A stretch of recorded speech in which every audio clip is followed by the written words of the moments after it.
أنا وعدتكم إني أتكلم عن السهرات وما السهرات، لكن اليوم شرفنا المصمم العالمي يحيى البشري، حياك الله. يا هلا وسهلا، صباح الخير. صراحة تشرفنا بزيارتك. حبيبي زمان بالعكس. زمان عننا. صحيح والله، زمان عن البلد، يمكن لي 15 سنة ما نزلت البلد. لا لا، ضروري، هذا البلد منبع الأقمشة. أكيد.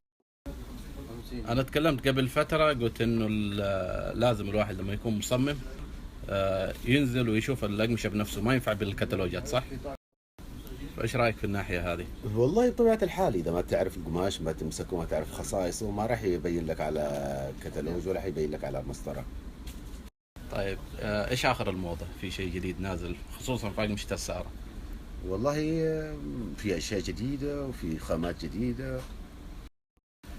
أنا بالنسبة لي لا، موضتي مختلفة، أنا أسوي موضة سهرة، فأقمشتي مختلفة وأعتمد على الدانتيلات، أعتمد على هذا، أنا ما أعتمد على الفصوص، ما أعتمد على التطريز كثير. طيب أنا عارف إنك مستعجل، ما حنطول عليك، وشاكرين لك حضورك وزيارتك لنا. حبيبي بالتوفيق، يعطيك سعيد. العافية.